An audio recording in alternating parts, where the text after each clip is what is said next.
आज application of simple और harmonic oscillators हम पढ़ने जा रहे हैं। फर्स्ट एप्लीकेशन जो है इसकी वो है टॉर्शनल ऑसिलेशन, या हम इसको रोटेशनल ऑसिलेशंस भी कहते हैं। सबसे पहले ज़रा टॉर्शनल को समझना होगा कि टॉर्शनल या रोटेशनल क्या होता है। तो सपोज़ को जैसे कि आपने एक डिस्क लिया हुआ है या कोई भी सर्कुलर शेप, और उसको आपने किसी स्ट्रिंग के साथ बंधा हुआ है एक रिजिड सपोर्ट के साथ। तो वो अपने एक्सिस के गिर्द भी मूवमेंट होती है, जिसको हम रोटेशन का नाम देते हैं। और ऐसी ऑसिलेशन को हम नाम देंगे रोटेशनल ऑसिलेशन का नाम। इसको हम अदर वर्ड में इसको टॉर्शनल ऑसिलेशंस भी कहते हैं। जैसे सपोज करो आप डिस्क को या किसी भी सर्कुलर शेप को किसी रोप के साथ, किसी स्ट्रिंग के साथ बांध के उसको सस्पेंड कर दो, तो उसकी दो किस्म की मूवमेंट होती है। एक जैसे कि सिंपल पेंडुलम की मूवमेंट होती है, और एक इसका सर्कुलर शेप के ऑब्जेक्ट की अपने एक्सिस के इर्द गिर्द भी मूवमेंट होती है। अच्छा, यहाँ पर जो है वो रोटेशंस की इन्वॉल्वमेंट होती है, या हम यूँ भी कह सकते हैं कि टॉर्क, ठीक है, टर्निंग इफेक्ट जो बॉडी में पैदा कर रहा है। तो यहाँ से आपको नज़र आ रहा होगा, ये फिगर आपको नज़र आ रही होगी, ठीक है।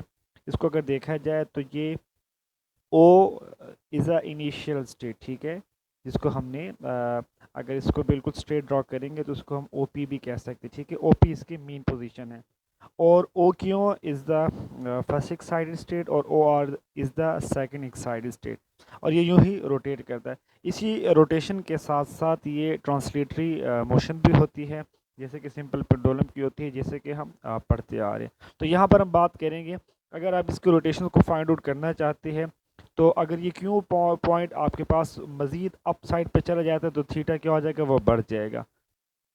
या अगर ये R side R O R जो है, ये अगर मज़ीद अप चला जाता है, तो हम बात करेंगे कि यहाँ पे हमारे पास एंगल क्या हो गया है, वो एक्सीड हो गया, ये एंगल आपके पास बढ़ गया। तो हम यूँ भी कह सकते हैं कि torque is directly proportional to theta. पिछले जितने भी टॉपिक्स पढ़े थे हमने, वहाँ पर फोर्स की बात कर रहे थे। यहाँ पर हमने टॉर्क की बात करेंगे। फोर्स के साथ डिस्प्लेसमेंट का वर्ड आता है, ठीक है। और एंगुलर में जब हम बात करते हैं, तो एंगुलर में हमारे पास क्या हो जाती है, टॉर्क कहलाता है। और एंगुलर डिस्प्लेसमेंट होता है, जिसको हमने थीटा का नाम दिया था। तो थीटा या यहाँ पे टॉर्क जो है वो डायरेक्टली प्रोपोर्शनल टू थीटा आ जाएगा। इस प्रोपोर्शनलिटी साइन को ख़त्म करेंगे, हम क्या लगाएंगे, कांस्टेंट लगाएंगे, ठीक। और इसको हम यूँ भी कह सकते हैं, टॉर्क किसके बराबर होगा, वो के थीटा के बराबर होगा, जैसे कि हम प्रीवियस टॉपिक में भी पढ़ते आ रहे हैं। अच्छा, यहाँ पर के क्या चीज़ है, तो के हम बात करेंगे यहाँ पर इसको यूँ भी कह सकते हैं, जैसे हम अपोजिट का वर्ड यूज़ करते थे, या हम यूज़ करते थे यहाँ पर के जो कांस्टेंट है स्ट्रिंग का, कि उसमें कितना सस्पेंशन है, उसका कितना ट्विस्ट जनरेट करवाता है, तो उसको हम क्या नाम देंगे, उसका कांस्टेंट। जैसे कि हम स्प्रिंग कांस्टेंट का वर्ड यूज़ करते थे, तो ये हमारे पास इस रोप का, ये स्प्रिंग का सस्पेंशन कहलाएगी, ये उसका कांस्टेंट कहलाएगा, ठीक है।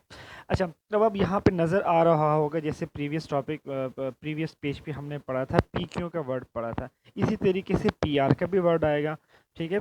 ये अभी ओ पी के ऊपर रुकेगा नहीं, बल्कि क्या करेगा, ओ आर की तरफ मूव करेगा, जो कि रिस्टोरिंग कहलाता है, जो कि हमने स्प्रिंग सिस्टम में भी, स्प्रिंग मैथ सिस्टम में पढ़ा था, रिस्टोरिंग फोर्स का। यहाँ पे ये रिस्टोरिंग टॉर्क कहलाता है। तो हम यूँ कहेंगे कि T is directly proportional to minus theta, या टी जो होगा टाई किसके बराबर होगा, माइनस के थीटा आ जाएगा, जिसको हम रिस्टोरिंग फोर्स का नाम देंगे। Let's say this is equation number 2।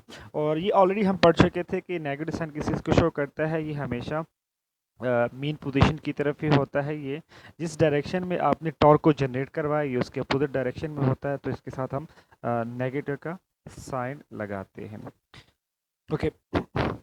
इसको हम यूँ भी कह सकते हैं कि इनर्शिया की वजह से बॉडी क्या करता है, वो अपनी पोजीशन को सपोज करो रिटेन करता है, हम वर्ड यूज़ कर सकते हैं, या अपनी पोजीशंस को क्या करता है, ये इनर्शिया की वजह से वो क्या करता है, वो रुकता नहीं है, ठीक है।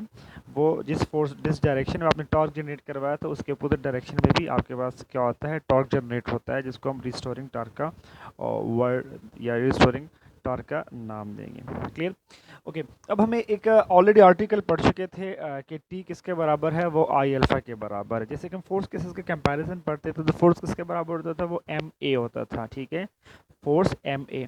मैस लीनियर के लिए होता है, और एक्सेलरेशन लीनियर की बात करेंगे। तो अगर वही फोर्स किसी बॉडी को टू डायमेंशन मूव कराता है तो वहाँ पे हम क्या यूज़ करते हैं, एंगुलर एक्सेलरेशन का वर्ड यूज़ करते हैं। और आई, आई क्या होगा, वो इनर्शिया कहलाएगा। तो टाई किसके बराबर होगा, आई अल्फा। आई क्या है, वो इनर्शिया है, ठीक है। इनर्शिया वही मैस को ही कहते हैं, और अल्फा क्या है, वही एक्सेलरेशन होगा। लेकिन यहाँ पर क्या होगा, एंगुलर एक्सेलरेशन हमारे पास क्या होगा, उसको हम नाम देंगे। अगर किसी बच्चे को कोई प्रॉब्लम वगैरह आ रहा हो कि भाई टी आई अल्फा के बराबर कैसे आ रहा है, तो बिल्कुल इस साइड पे मैंने इसका प्रूफ दिया, वो F equal to M A, दोनों साइड पे आप आर को मल्टीप्लाई कर लो, R F equal to M A R हो जाएगा। तो आर एफ किसके बराबर होगा, वो टॉर्क के बराबर हो जाएगा एम। और एक्सेलरेशन किसके बराबर होता है, लीनियर रेंगुलर का, वो आर अल्फ़ा के बराबर होता है। और आर तो ये हो जाएगा एम आर स्केयर अल्फ़ा हो जाएगा। और एम आर स्केयर किसके बराबर होता है, वो इनर्शिया के बराबर होता है। तो टॉर्क क्या आ जाएगा, वो आपके पास सिंपली आई अल्फ़ा आ जाएगा। ओके, अब अल्फ़ा क्या है, ये एंगुलर एक्सेलरेशन है। जैसे कि हम सिंपल एक्सेलरेशन की बात करते थे, तो एक्सेलरेशन सिंपल किसके बराबर होता था, वो D square by D T का स्क्वायर और एक्स होता था। क्योंकि यहाँ पर एंगुलर है तो एक्स की बजाय हम थीटा का वर्ड यूज़ करेंगे, जिसको हमने इक्वेशन नंबर 3 का नाम दे दिया, ठीक है। टॉर्क किसके बराबर हो जाएगा, I D square theta by D T का स्क्वायर, इसको इक्वेशन नंबर 3 का नाम दे दिया। ओके, अभी क्या आपके पास इक्वेशन नंबर 3 आ गई, एक आपके पास इक्वेशन नंबर 2 आ गई। सिमिलरली इन दोनों का आपने कंपैरिजन कर लेना है, जैसे कि हम प्रीवियस टॉपिक में पढ़ते आ रहे हैं। तो क्या हो जाएगा, डी स्क्वायर आई को इक्वेशन को दूसरी साइड पे ले जाओ तो वो क्या हो जाएगा, वो बाई में चला जाएगा, D square theta by D T का स्क्वायर माइनस के और आई और थीटा आ जाएगा। अब इसको अलग अलग करके भी आप लिख सकते डी बाई डी टी और डी थीटा और D T equal to minus K और आई थीटा।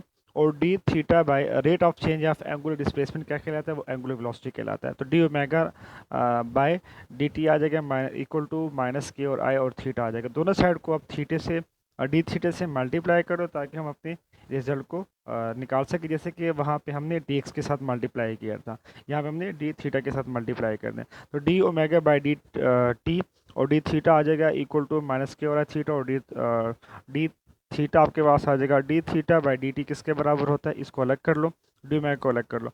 तो rate of change of angular displacement omega के बराबर हो जाएगा। तो omega not D omega not equal to minus K और आई थीटा और डी थीटा आपके पास आ जाएगा। अब आपने क्या कर लेना, इसको सिंपली दोनों साइड से इंटीग्रेट कर लो, ठीक है। इंटीग्रेशन के बाद आपके पास, क्योंकि ये आपके पास क्या है, ये इम्प्रॉपर इंटीग्रेशन है, तो दोबारा यहाँ पर क्या आ जाएगा, कॉन्स्टेंट ऑफ इंटीग्रेशन लग जाएगा, ठीक है। यहाँ पर अगर देखा जाए, ओमेगा फंक्शन भी है, उसका डिफरेंशियल भी है, तो क्या हो जाएगा, पावर में एक चीज़ ऐड हो जाएगी, स्क्वायर हो जाएगा और नीचे 2 डिवाइड हो जाएगा। और माइनस के और आई को बाहर कर लगेगा, थीटा और डी थीटा इसी तरीके से क्या हो जाएगा, थीटा स्क्वायर बाय 2 आपके पास आ जाएगा और कांस्टेंट आ जाएगा। Clear. Okay, let's see question number 4। अब एक्सट्रीम पोजीशन पे हम क्या करते हैं, बाउंड्री कंडीशन लगा ले, जैसे कि हम प्रीवियस टॉपिक में लगा लिया था। तो theta equal to theta max आ जाएगा और एंगुलर वेलोसिटी क्या हो जाएगी, वो जीरो हो जाएगी। एक्सट्रीम पोजीशन पे वेलोसिटी वहाँ पर जीरो थी, यहाँ पर एंगुलर वेलोसिटी जीरो आ जाएगी। पुट करेंगे zero equal to minus half K और आई थीटा मैक्स का square plus C. Click, C की वैल्यू निकालो तो ये उस साइड पे चला जाएगा, माइनस जो होगा वो प्लस हो जाएगा। इसको उठा के सी की वैल्यू उठा के इक्वेशन नंबर 4 में पुट करें तो आपके पास क्या आ जाएगा, half omega square omega not square equal to minus half K और आई थीटा का स्क्वायर प्लस हाफ के और आई थीटा मैक्स का स्क्वायर हो जाएगा। हाफ को सब कैंसिल कर देंगे हम, के और आई कॉमन कर लो, थीटा मैक्स का स्क्वायर माइनस थीटा का स्क्वायर आ जाएगा। ओमेगा नॉट किसके बराबर हो जाएगा, दोनों साइड पर स्क्वायर रूट ले लो, के और आई ओमेगा नॉट के और आई के ऊपर अलग स्क्वायर रूट ले लो, थीटा मैक्स का स्क्वायर माइनस थीटा का स्क्वायर। ओके, के और आई किसके बराबर था, दिस इज एंगुलर फ्रीक्वेंसी, ठीक है। तो ओमेगा नॉट किसके बराबर हो जाएगा, plus minus omega square root theta max का स्क्वायर माइनस थीटे का स्क्वायर आ जाएगा और स्क्वायर रूट आ जाएगा। ये आपके पास एंगुलर वेलोसिटी की वैल्यू आ गई। अब हमने क्या किया था, एंगुलर वेलोसिटी के साथ साथ हमने अब एंगुलर डिस्प्लेसमेंट की वैल्यू निकालनी है।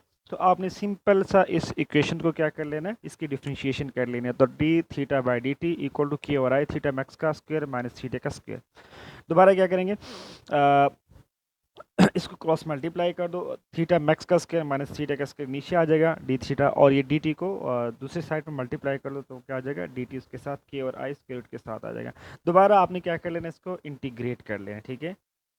ओके, इंटीग्रेशन से क्या हो जाएगा, आपको पता है इस फार्मूले को अगर देखा जाए, D theta by theta max का स्क्वायर माइनस थीटा का स्क्वायर स्क्वायर रूट इंटीग्रल, तो क्या बन, ये एक फार्मूला बनता है, किसके बराबर होता है, वो होता है minus cos inverse theta over theta max, ठीक है।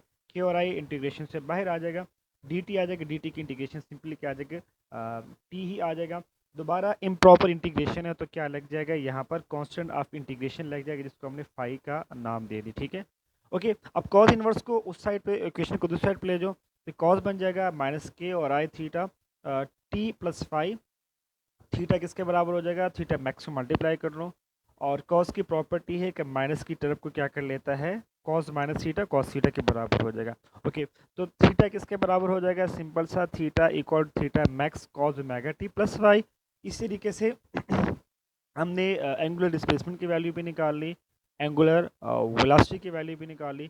ओके, एंगुलर वेलोसिटी की वैल्यू पिछली इक्वेशन से भी आप ले सकते हो, जो कि हम ऑलरेडी कैलकुलेट कर चुके हैं, लेकिन अगर आपने मज़ीद उसको सिंपल करना, सिंपल ये है जो आपको रेक्टेंगल में आपको ये दिया हुआ है, theta equal theta max cos omega T plus five. ठीक है, इसकी सिंपल से क्या कर लो, इसकी आप डिफ्रेंशिएशन कर लो। ठीक है, तो डिफ्रेंशिएशन की बात क्या हो जाएगा, D theta by D T omega naught के बराबर हो जाएगा, और कॉस कॉस का फंक्शन क्या होता है वहाँ से माइनस हो जाएगा। ठीक है, कॉस की डिफ्रेंशिएशन जो होती है वो माइनस साइन होती है। इसी तरीके से दोबारा इसकी अगर हम मज़ीद डिफ्रेंशिएशन लेंगे, जैसे D square theta by D T का स्क्वायर ये अल्फ़ा के बराबर होता है, और दोबारा अगर इसके लेंगे तो ओमेगा का square theta max cos omega T plus five हो जाएगा। ठीक है, तो यहाँ से आपको नज़र आ रहा है कि हमने डिस्प्लेसमेंट, एंगुलर डिस्प्लेसमेंट की वैल्यू भी निकाल ली, जो कि क्या है, theta equal theta max cos omega T plus five, और एंगुलर वेलोसिटी की वैल्यू भी आ गई minus omega theta max sine omega T plus five, और एंगुलर एक्सेलरेशन की वैल्यू क्या आ जाएगी, minus omega square theta max cos omega T plus five. तीनों equation हमने क्या कर लिए, इसको कैलकुलेट कर लिया।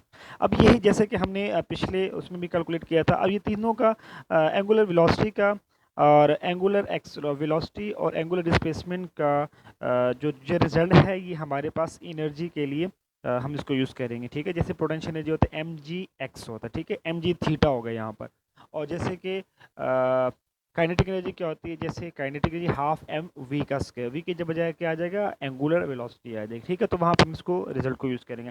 दोबारा यहाँ पर एम्पलीट्यूड का वर्ड यूज़ हो रहा है, तो एम्पलीट्यूड क्या हो जाएगा, मैक्सिमम डिस्प्लेसमेंट हो जाएगी। कौन सी डिस्प्लेसमेंट होगी यहाँ पर, एंगुलर डिस्प्लेसमेंट है, क्योंकि हम एंगुलर का टॉपिक पढ़ रहे हैं। ठीक है, तो मैक्सिमम एंगुलर डिस्प्लेसमेंट हो जाएगी किस किस की, टॉर्शनल ऑसिलेशन। ठीक है, या टॉर्शनल ऑसिलेशन फिनोमेना है, और ऑसिलेटर क्या है, जिसकी हम मूवमेंट की बात करें, इसके मोशन की बात करें। ठीक है, इधर एक साइड पे हो सकता है, या मीन से एक साइड पे हो सकता है, या मीन से दूसरी साइड पे भी हो सकता है, जिसको हम थीटा मैक्स का नाम देते हैं। Got it.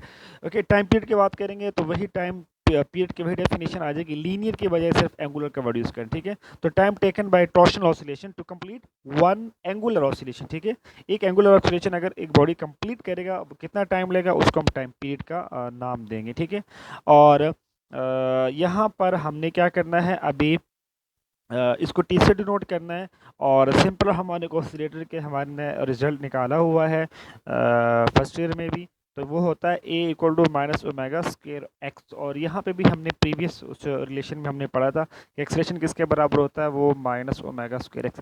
अब ये क्यों ले रहे हैं, क्योंकि इसको हमने आगे यूज़ करना है। ठीक है, अब एक एक्सेलेशन क्या होता है, वो माइनस ओमेगा स्क्वायर एक्स के बराबर होता है, और एक एक्सेलेशन क्या होता है, ये ऑलरेडी हम पढ़ चुके हैं बिल्कुल। अगर यहाँ से देखोगे ना, यहाँ पर तो माइनस के और आई के बराबर होता है। ठीक है, इन दोनों का ज़रा कंपैरिजन करें, तो माइनस के साथ माइनस कट जाएगा, एक्स के साथ एक्स कट जाएगा, ओमेगा किसके बराबर आ जाएगा, स्क्वायर रूट के ओवर आई। ठीक है, अब यहाँ पर आप देखते जा रहे हो कि ओमेगा की वैल्यू क्या हो रही है, वो हर टॉपिक के लिए अलग अलग निकलती है आ रही। ठीक है, इसका आपने ध्यान रखना है।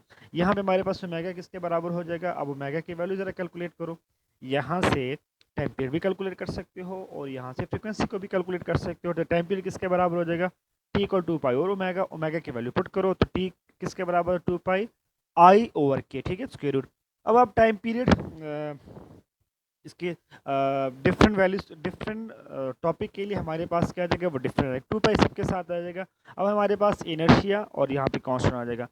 सिंपल पेडोलम में हम आपको पता है एलओजी की बात करते थे, मैसमिन सिस्टम में हम के और एम की बात करते थे, एम और के की बात करते थे। तो ये क्या हो रहा है, बाकी टू पाई क्या सबके साथ आ रहा है, तो ये क्या हो रहा है, ये साथ साथ क्या होता जाता है, चेंज होता जाएगा। जब हमारे टॉपिक्स क्या होते जाएंगे, वो चेंज होते जाएंगे, फिनोमिना सबका सेम है। ठीक है, फ्रिक्वेंसी की बात करेंगे तो क्या होगा, एंगुलर फ्रिक्वेंसी हमारे पास क्या हो जाएगी, नंबर ऑफ एंगुलर ऑसिलेशन। ठीक है, completed by torsional oscillation in 1 second. Torsional oscillation जो होगा वो 1 सेकंड के अंदर कितने ऑसिलेशन कंप्लीट करेगा, उसकी फ्रिक्वेंसी कहलाएगी। ये सिंपल इज दैट कि it is the reciprocal of time period. ठीक है, तो टाइम पीरियड क्या हो जाएगा, फ्रिक्वेंसी हो जाएगा 1/t, ठीक है। तो क्या हो जाएगा, फ्रीक्वेंसी 1/2 पाई के और आई आपके पास आ जाएगा, सिंपल सा आपने इसका रेसिप्रोकल ले लेना है। Got it. तो ये हमने फ्रीक्वेंसी का वर्ड भी यूज़ कर लिया, फ्रीक्वेंसी के लिए भी हमने रिलेशन निकाली, टाइम पीरियड के लिए भी हमने रिलेशन निकाली। Now next topic is physical pendulum, ठीक है। अब ज़रा ये भी सारा का सारा वही फिनोमेना है, सारा की सारी वही चीज़ें हैं इसमें, लेकिन सिर्फ फिजिकल पेंडुलम की डेफिनेशंस को पढ़ते कि हमारे पास क्या होगा। ये हमारे पास रिजिड बॉडी होती है जो इरेगुलर शेप की होगी, ठीक है। मैं ज़रा आपको अगली पेज के ऊपर आपकी इसकी फिगर भी दिखाऊंगा, ठीक है। तो इसकी मोशंस की बात करेंगे, वर्टिकल, ठीक है, वर्टिकल भी होगी और इसकी हॉरिजॉन्टल भी होगी, इरेगुलर शेप। सपोज करो आपने जैसे टॉर्शनल ऑसिलेशंस की बात की थी, वहाँ पे आपने एक सर्कुलर शेप को स्ट्रिंग के साथ क्या किया था, बंधा हुआ था। यहाँ पे अगर कोई इरेगुलर शेप को, ठीक है, इरेगुलर शेप को अगर किसी स्ट्रिंग के साथ आप बंधेंगे और उसकी जो मोशन होगी तो उसको हम नाम देंगे, या जो फिनोमेना होगा, जो हमारे पास टॉपिक होगा, उसको हम नाम देंगे फिजिकल पेंडुलम के, ठीक है। जो कि इरेगुलर शेप होगी उसको हम फिजिकल पेंडुलम का नाम देंगे। ओके, यहाँ पे जरा इसकी आप डायग्राम देख सकते हैं, ठीक है। बहुत क्लियर है, यहाँ से आप इसको अगर देखना चाहे, ठीक है। फर्स्ट जो है इसका ए पोर्शन जो है उसमें आपको फिजिकल पेंडुलम का दिया हुआ, उसके बाद सेकंड इसकी मूवमेंट का दिया हुआ, ठीक है। सी क्या है, C is the centre of mass, ठीक है, ये ऑलरेडी हम पढ़ चुके हैं। Centre of mass is the point inside और outside of a body where whole mass of the body concentrate, जहाँ पे बॉडी का होल मास एग्जिस्ट करता है, या होल मास क्या करता है, वो कॉन्सेंट्रेट करता है। यहाँ से एक सीधी सी लाइन ड्रा करो, क्योंकि वेट जो होता है वो डाउनवर्ड होता है तो वो mg है, ठीक है। तो सी क्या है, सेंटर ऑफ मास है, और यहाँ से क्या होता है, एक सीधी सी लाइन ड्रॉ करेंगे जो कि आपको इसका वेट बताएगा, ठीक है। Clear, okay. और अगर वहाँ से दूसरी साइड से देखा जाए, ये वेट डाउनवर्ड है, और जो दूसरा आपको बिल्कुल ये पी पॉइंट से आपको नज़र आ रहा होगा, जो स्ट्रिंग है या वो क्या, उसकी डायरेक्शन को देखा जाए तो वो आपके पास क्या बनेगा, वो उसकी डायरेक्शन कुछ और बनेगी। इस वेट के इसके साथ क्या बनेगा, एंगल बनेगा। अब थीटा आपको नजर आ रहा है, थीटा के सामने वाला कंपाउंड क्या होता है, दिस इज परपेंडिकुलर, जिसको हमने सी पॉइंट से अप आपको नजर आ रहा होगा, जहाँ पे mg sin थीटा लिखा हो, ठीक है। दिस इज परपेंडिकुलर कंपोनेंट, और ये एडजेसेंट जो है, ये जो आपका सी से बिल्कुल स्ट्रेट लाइन आपको नजर आ रही है, सी से जो आपको बिल्कुल ये स्ट्रेट लाइन जो नजर आ रही है, तो ये क्या है, इसको हम नाम देते हैं, इसका हमारे पास क्या आ जाएगा, इसका हॉरिजॉन्टल कंपोनेंट हो जाएगा, ठीक है, जिसको हमने mg cos थीटा का नाम दे दिया। Clear, okay. अब हमने क्या कर लिया, यहाँ पे आपको नज़र आ रहा होगा कि mg को हमने, यहाँ पे आपको नज़र आ रहा होगा कि mg को हमने क्या कर लिया है, दो पोर्शन में डिवाइड कर लिया, mg cos थीटा और mg आपके पास क्या आ जाएगा, वो sin थीटा आ जाएगा।